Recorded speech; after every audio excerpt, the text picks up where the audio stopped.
Assalamualaikum warahmatullahi wabarakatuh. Alhamdulillahirabbil alamin. Assalatu wassalamu ala asyrafil mursalin sayyidina Muhammadin wa ala alihi wa ashabihi ajma'in. Rabbis shrah li sadri wa yassir li amri wahlul 'uqdatam min lisani yafqahu qawli, amma ba'du. Perkenalkan, nama saya Saifullah Yusuf, SPDI MPDI. Saya dosen program studi Pendidikan Agama Islam, Fakultas Ilmu Agama Islam, Universitas Islam Indonesia. Pada kesempatan hari ini kita akan membahas mengenai deskripsi mata kuliah Akidah Akhlak. Saya akan mendeskripsikan mata kuliah ini dengan yang pertama adalah identitas mata kuliah, bahwa identitas mata kuliah ini memiliki nama yaitu Akidah Akhlak. Kemudian fakultasnya tentu di Ilmu Agama Islam, kemudian kodenya adalah SPI 603. Biasanya jika 603 itu 6 itu adalah semester 6. Maka ini merupakan mata kuliah untuk semester 6. Kemudian metode untuk mata kuliah ini yaitu metodenya kolaboratif, kelas sinkron dan asinkron. Yang selanjutnya rumpun mata kuliah pada mata kuliah Akidah Akhlak ini yaitu rumpun bidang ilmu agama, dan dosen pengampunya saya sendiri, program studi Pendidikan Agama Islam. Bobot SKS dari mata kuliah ini adalah 3 SKS. Sifat pengambilannya adalah wajib, kemudian ketersediaannya mata kuliah bersifat terbatas untuk program studi Pendidikan Agama Islam, dan medianya daring. Jika prasyaratnya itu tidak ada, semester atau tahun akademiknya ini nanti bisa disesuaikan, bisa tahun ajaran 2021-2022 genap, atau nanti jika pas kebetulan di semester genap kembali berarti genap tahun ajaran 2022-2023. Dan selanjutnya yaitu capaian pembelajaran lulusan. Capaian pembelajaran lulusan ini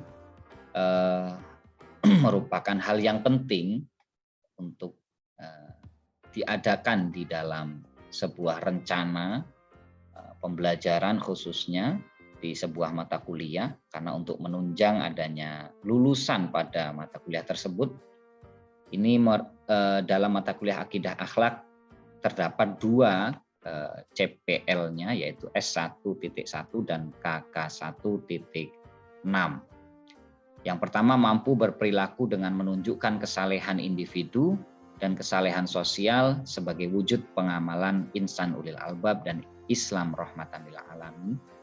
Untuk KK1.6-nya yaitu mampu melaksanakan proses pembelajaran pendidikan agama Islam dan atau pada bidang keilmuan Al-Qur'an, hadis, akidah akhlak, fikih dan sejarah kebudayaan Islam berbasis teknologi informasi.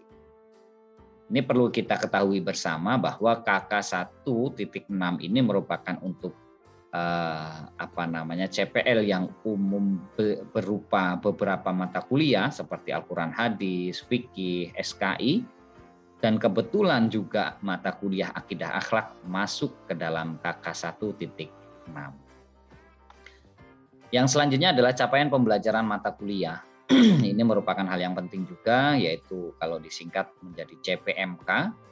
Kode CPMK-nya ada 1, 2, dan 3. Kalau S1.1 kita bagi menjadi 2, CPMK-nya CPMK 1 dan CPMK 2. Jika KK1.6 itu kita jadikan 1 CPMK, yaitu CPMK 3. Bisa saja nanti ketika S1.1 mempunyai CPMK 3 atau 4 atau 5 begitu, namun pada kesempatan mata kuliah saya ini S1.1 CPMK-nya ada 2. Yang pertama, mahasiswa mampu menjelaskan konsep akidah akhlak serta implikasinya terhadap kehidupan sehari-hari.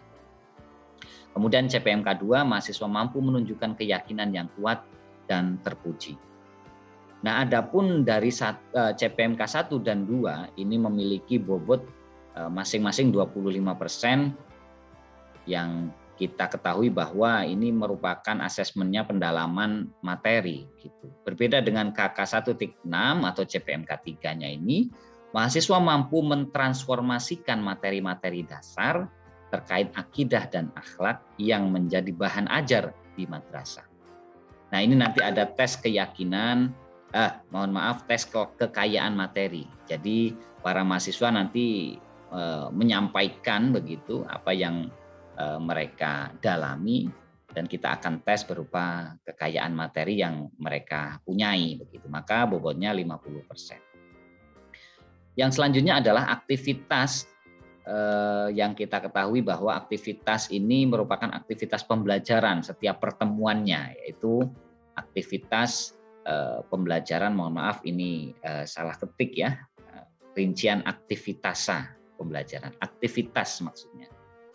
Rincian aktivitas pembelajaran itu yang pertama, CPMK-nya yang tadi, mahasiswa mampu menjelaskan konsep akidah dan akhlak serta implikasinya terhadap kehidupan sehari-hari.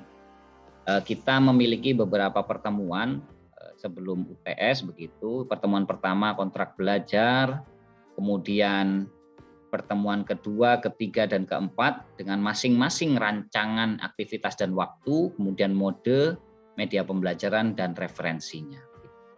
Nah, adapun kontrak belajar pastinya kita menyampaikan apa yang harus disepakati antara mahasiswa dan dosen, kemudian pembagian kelompok diskusi, kemudian penyampaian kontrak belajar itu sendiri. Nah, pertemuan kedua yaitu penjelasan umum mengenai KMA nomor 183 tahun 2019 dan penjelasan mengenai akidah Islam dan fitrah manusia. Hal ini dilakukan karena ini merupakan materi yang penting di dalam mata kuliah akidah akhlak ini. Maka dari itu untuk KMA nomor 183 tahun 2019 ini merupakan referensi penting untuk disampaikan kepada para mahasiswa. Yang pertemuan ketiga, rukun iman dan pembatalnya. Pertemuan keempat, agama Islam dan keistimewaan. Nah, kemudian setiap pertemuan ini nanti dosen memberikan gambaran terkait dengan rukun iman, memberikan gambaran mengenai agama Islam dan keistimewaannya. Ini modenya yaitu mode sinkron tatap maya. Dan kita lakukan menggunakan Zoom. Referensinya 1, 2, 3, 4. Ini maksudnya adalah nanti ada di referensi nomor 1, nomor 2, nomor 3, dan nomor 4 gitu. Dan referensi tersebut ada di slide setelah ini, setelah nanti selesai rencana aktivitas ini kita sampaikan referensinya. Kemudian ini kita sampaikan mengenai dengan masih lanjutan rincian aktivitas pembelajarannya. Pertemuan kelima, pertemuan keenam, dan pertemuan ketujuh mengenai akhlak. Karena kita membahas akidah akhlak, maka akidah kita bahas, akhlak juga kita bahas. Nah, yang akhlak ini di pertemuan kelima itu membahas akhlak dalam Islam. Akhlak Muslim terhadap Allah, Rasul, dan Al-Quran. Dan yang kemudian pertemuan keenam itu kita bahas mengenai akhlak Muslim terhadap orang tua, keluarga, masyarakat, akhlak Muslim terhadap ilmu. Nah, yang pertemuan ketujuh, akhlak Muslim terhadap sesama dan terhadap non-Muslim. Kemudian kita tambahkan tasawuf dalam Islam, hubungan iman, Islam, dan ihsan. Ini merupakan hal yang penting harus kita sampaikan kepada para mahasiswa sebagai bekal tambahan pendalaman materi untuk para mahasiswa. Nah, sebelum UTS ini kan UTS, sebelum UTS mereka kita sampaikan beberapa materi yang penting. Namun setelah itu pertemuan ke-8, ke-9, ke-10 sampai pertemuan 14, mereka kita berikan kesempatan untuk menyampaikan hasil dari diskusi mereka. Yang pertemuan ke-8 adalah materi akidah akhlak kelas 1 MTS. Mereka nanti akan presentasikan per kelompoknya masing-masing dengan mode sinkron dan asinkron, dan mereka akan menyampaikan dengan presentasi slide-nya menggunakan Zoom atau Google Classroom di setiap masing-masing Google Classroom-nya.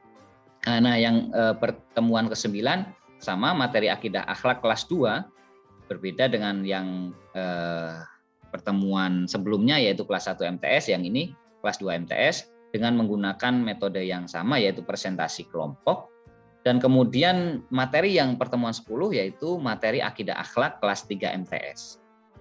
Dan ini juga dilakukan dengan presentasi kelompok. Dan selanjutnya juga nanti ada diskusi dari setiap masing-masing kelompok, bahkan ada penguatan materi dari dosen pengampu setiap pertemuannya ketika mereka setelah presentasi selesai. Untuk selanjutnya yaitu terkait dengan rincian aktivitas pembelajaran ini, dilanjutkan di pertemuan 11, mereka kelompok yang berbeda lagi menjelaskan materi akidah akhlak kelas 1 MA. Sudah mulai naik lagi tingkatannya, dan kelas 2 MA naik lagi, dan kelas 3 MA ini naik lagi. Artinya bahwa setiap pertemuan itu ada kenaikan materi yang mereka bahas bersama-sama dan yang akan mempresentasikan setiap kelompok masing-masing. Setiap pertemuannya pasti ada penguatan materi dari dosen pengampunya. Nah, kemudian di pertemuan ke-14 itu nanti ada general review, kita akan mereview semuanya terkait dengan apa saja materi yang disampaikan, kemudian sesuai atau tidak dengan KMA nomor 183 tahun 2019 tadi, begitu keputusan Menteri Agama terkait dengan mata kuliah akidah akhlak ini yang disampaikan kepada para siswa di sekolah atau di madrasah, karena basisnya mereka nanti akan turun di lapangan untuk menyampaikan materi tersebut di sekolah atau di madrasah. Nah, maka hal ini perlu kita dalami, perlu kita berikan materi-materi kepada para mahasiswa. Nah, kemudian ini terkait referensi. Adapun referensi utama, maka ada beberapa. Yang pertama keputusan Menteri Agama atau KMA nomor 183 tahun 2019. Ini merupakan pegangan bagi mahasiswa untuk bisa menjadi acuan bahwa mereka mengetahui apa saja yang harus diajarkan. Yang kedua, sempat juga kita menulis buku, begitu bukunya yaitu buku dari Sri Haningsih dan kawan-kawan, buku panduan pendidikan agama Islam. Ini juga saya sendiri pribadi sempat terlibat dalam penulisan ini. Ini buku Bunga Rampai, begitu bisa digunakan sebagai referensi. Kemudian yang nomor 3, buku dari Yunahar Ilyas, Kuliah Akidah Islam, ini masih relevan untuk kita jadikan referensi. Kemudian nomor 4, Daud Ali 2016, Pendidikan Agama Islam. Dan seterusnya itu merupakan buku paket dan buku panduan. Dan ini yang dijadikan oleh para mahasiswa untuk melihat kira-kira sesuai atau tidak buku paket yang digunakan oleh guru-guru untuk mengajarkan di madrasah dengan KMA nomor 183 tahun 2019. Jika ini menjadi referensi yang utama, maka selain itu atau selain ke-8 referensi ini, maka boleh para mahasiswa untuk menggunakan referensi yang lainnya dalam mata kuliah akidah akhlak. Kemudian yang terakhir adalah sistem penilaian. Sistem penilaian ini atau evaluasi dan kesepakatan dosen ini merupakan sistem penilaian yang kita lakukan. Yang pertama sistem penilaiannya PAK, penilaian acuan kondisional, dan ini juga sudah ada panduannya. Dan kemudian yang sistem evaluasinya, mahasiswa mengikuti seluruh proses perkuliahan secara daring, mahasiswa menyelesaikan tugas yang diberikan dosen ketika sinkron maupun asinkron, mahasiswa mengikuti tes baik UTS maupun UAS, mahasiswa mendapatkan nilai dan presensi kehadiran tugas keaktifan UTS dan UAS. Artinya bahwa jika sistem evaluasi ini diikuti oleh mahasiswa, maka mereka berhak mendapatkan haknya atau nilai dan seterusnya. Tapi jika ini tidak diikuti, maka ada konsekuensi tertentu. Sistem kesepakatan, dikumpulkan tugas kelompoknya pada pertemuan 5. Maka pada pertemuan 5 itu mereka sudah mengumpulkan tugasnya untuk dipresentasikan di pertemuan ke-8 nanti setelah UTS. Nah, seluruhnya mengumpulkan tugasnya maksimal pertemuan 5. Artinya tidak ada kecemburuan sosial, jadi seluruh kelompok mengumpulkan di pertemuan ke-5. Kemudian makalah minimal 7 halaman, maksimal 10 halaman, PowerPoint presentasi minimal 10 slide dan maksimal 15 slide. Nah, hal ini merupakan deskripsi mata kuliah akidah akhlak beserta sistem penilaiannya, kemudian CPL, CPMK-nya yang akan kita gunakan untuk pembelajaran 1 semester. Demikian deskripsi mata kuliah Akidah Akhlak yang bisa saya sampaikan. Kita akan bertemu di pertemuan selanjutnya, akan membahas di pertemuan kedua begitu mengenai materi yang akan kita bahas. Terima kasih. Assalamualaikum warahmatullahi wabarakatuh.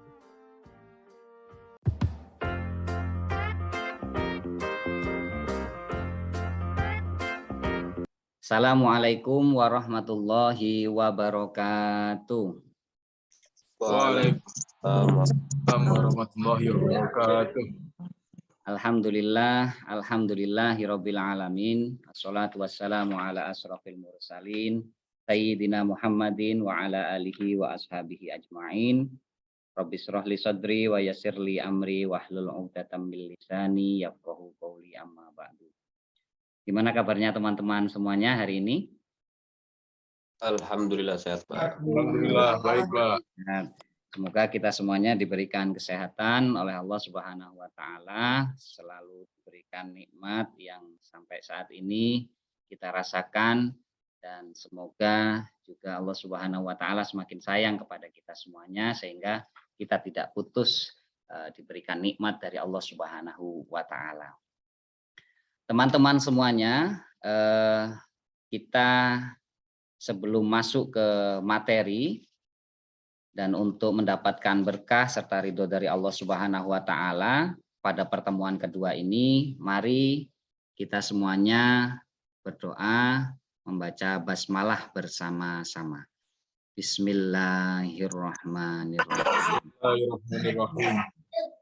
Baik, kita bertemu di pertemuan kedua, dan kemarin kita sudah membahas mengenai kontrak belajar. Di pertemuan pertama sudah saya jelaskan mengenai apa saja yang akan kita bahas pada pertemuan-pertemuan yang akan datang, dan kemudian ada juga identifikasi dari mata kuliah tersebut, dan pada kesempatan pertemuan kedua ini kita akan membahas akidah Islam dan fitrah manusia, dan ini merupakan hal pokok yang sangat penting yang harus kita bahas pada pertemuan kedua ini.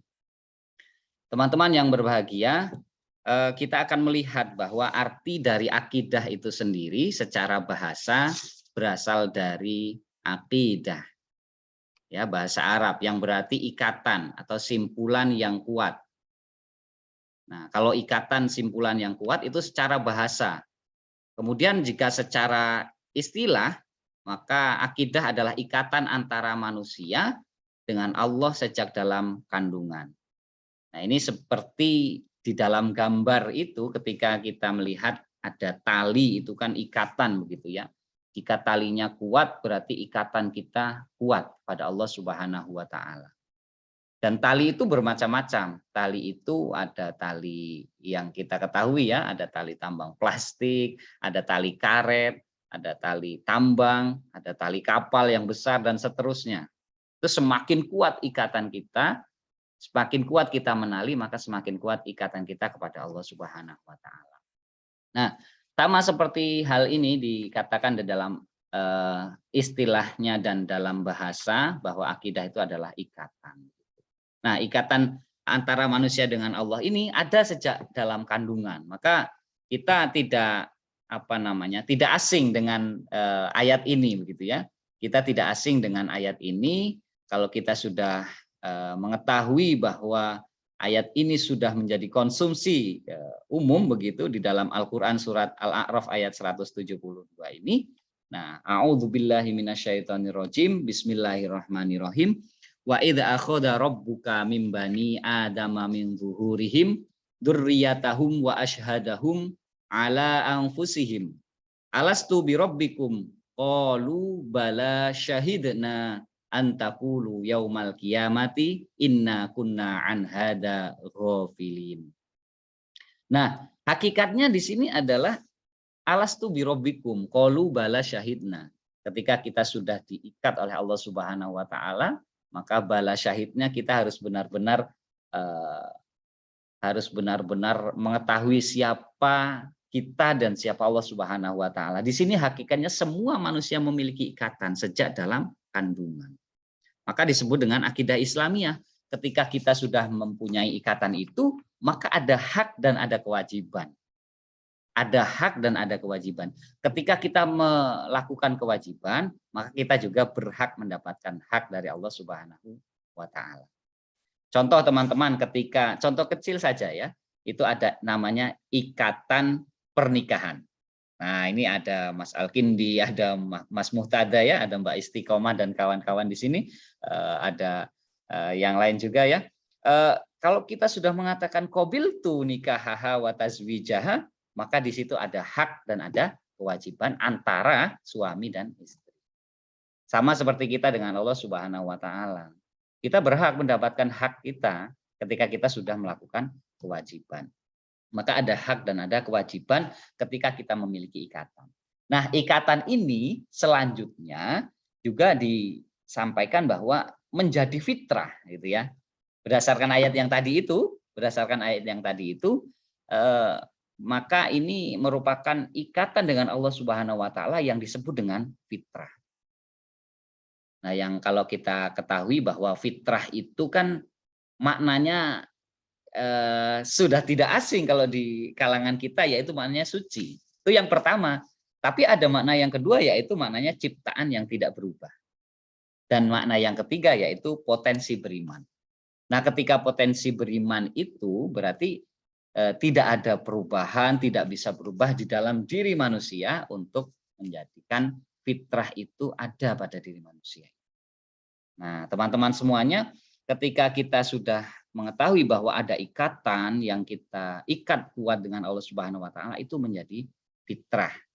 Jadi hal ini yang menjadikan kita semuanya memiliki ikatan kuat dengan Allah Subhanahu wa taala.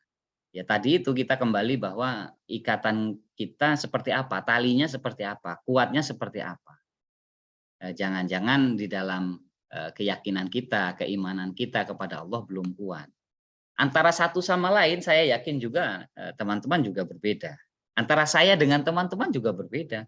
Bisa jadi saya tidak lebih kuat daripada teman-teman. Bisa jadi teman-teman lebih kuat dari saya begitu. Jadi ikatan itu tidak ada yang tahu, tergantung kita dengan Allah Subhanahu wa taala. Sekuat mana ikatan kita. Tentunya kita semuanya sudah beranjak pada usia dewasa ya. Jadi sudah pada mengetahui mana yang hak, mana yang batil begitu. Jadi mana yang baik, mana yang buruk. Nah, kembali pada fitrah tadi ya, maknanya suci, maknanya ciptaan yang tidak pernah berubah. Fitrah tidak ada perubahan dalam ada, makanya di dalam ayat yang kita ketahui ya, ini ayatnya a'udzubillahi minasyaitonirrajim, bismillahirrahmanirrahim. Fa'aqim wajhaka lid-dini hanifa fitratallahi allati fataran nasa 'alaiha la tabdila li khalqillah. Nah, di sini la tabdila li khalqillah dzalika dinul qayyim walakinna aktsarun nasi la ya'lamun. Jadi di sini tidak ada perubahan. Ketika kita itu sudah fa'aqim wajhaka lid-dini hanifah, maka kita harus konsisten. Kita harus konsisten bahwa hal ini perlu kita jaga.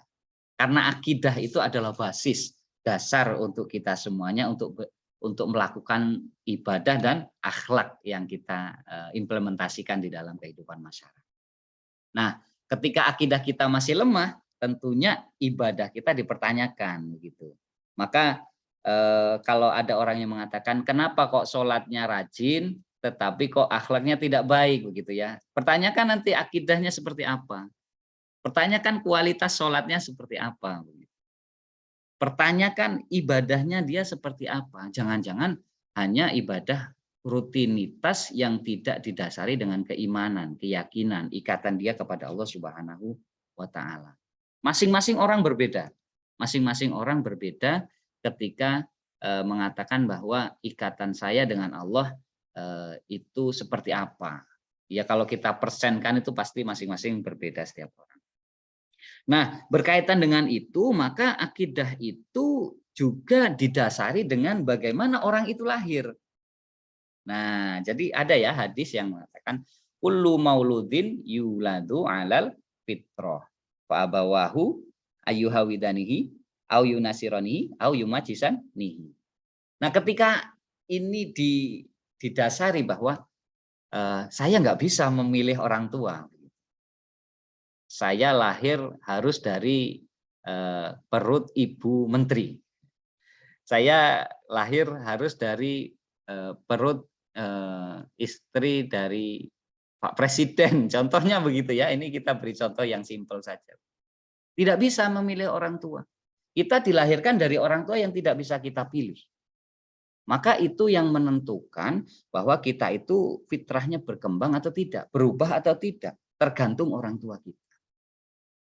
Nah, maka ketika kita seperti itu, berarti kan kita juga harus mengatakan bahwa ini tergantung orang tua kita. Kita orang tua tidak bisa memilih, tetapi lingkungan, nah seperti apa begitu ya. Jadi ini yang tadi dikatakan fitrah tidak boleh berubah, itu la tabdila li khalqillah gitu ya. Nah, kalau ini sebagai dasar, ketika kita sudah mengatakan fa'akim wajhaka lid-dini hanifa, nah maka di sini kita harus memiliki konsistensi untuk selalu menghadap kepada Allah Subhanahu wa taala dengan baik. Nah, begitu ya. Jadi silakan jika ada yang bertanya atau mengkonfirmasi terkait dengan